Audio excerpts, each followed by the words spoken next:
with my cancer diagnosis, like I was diagnosed with stage 3 breast cancer, and my doctor really encouraged me to stay flat. So I was going to have a double mastectomy, and I wasn't going to have reconstruction. And so I had this desire to like be in a bathing suit in a tropical place one last time, you know, like show off my boobs.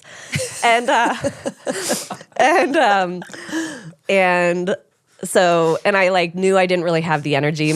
During my cancer treatment, I was like losing 10 pounds every 3 weeks, and I would have just a little bit of time, and it was really because of a lack of appetite, and I couldn't drink water. So it was like really, really hard. And to anybody that is going through cancer, like I see you.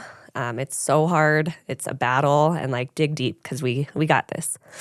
But so that was like my dream. I wanted to go on this like tropical vacation, and I told Chris, and he starts like looking into it. And so I leave for my last treatment, and he lets me pack.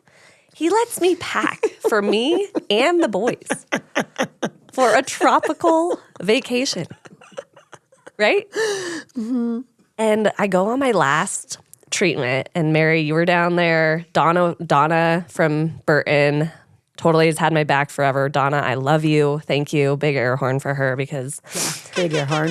She has made so much happen and stood with me through so many things. But so Donna tricked me.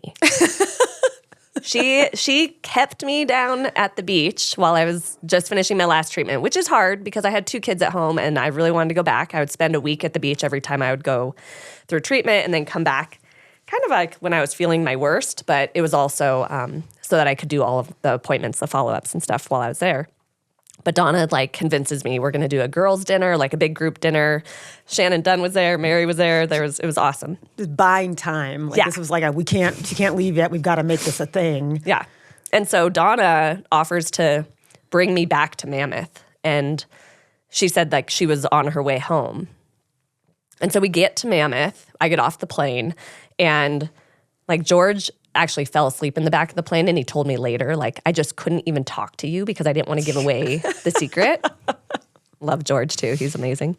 And so we get into the airport at Mammoth, and Chris, the boys, and Chris's mom are all standing there, and Chris just drops the news that, like, oh, we're getting back on the plane, and we're actually going to Baldface.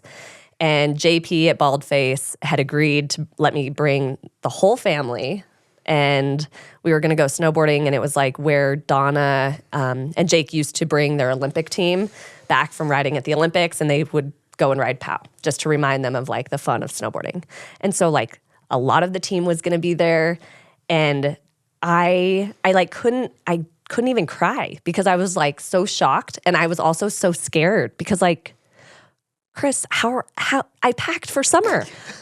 Like, how are you even gonna have all the things? And like, what about the kids? Like, no offense, Chris, but like, you haven't even ever packed for the kids.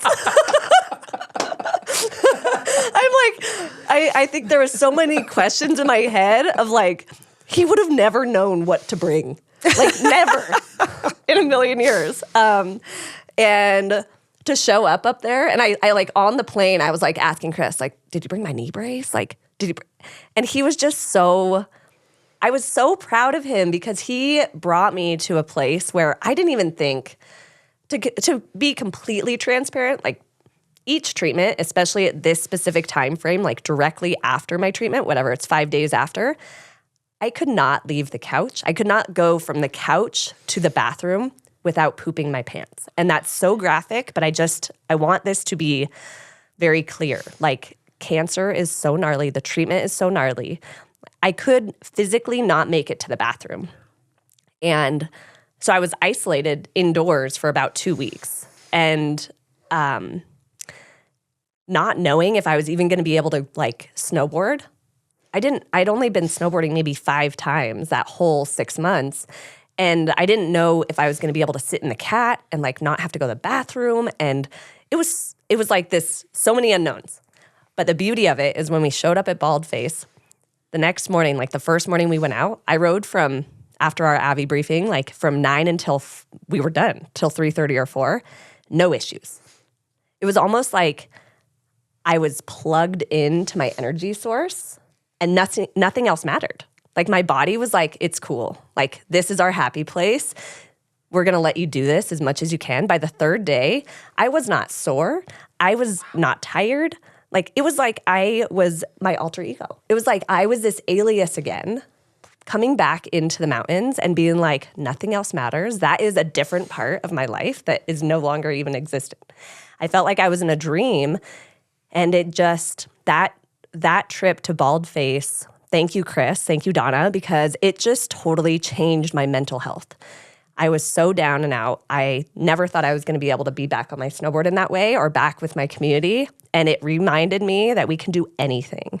Like anything that we truly passionately want to do, it just takes a perspective shift. And coming out of that, I was like, oh my gosh, like that was the weakest I was ever going to be.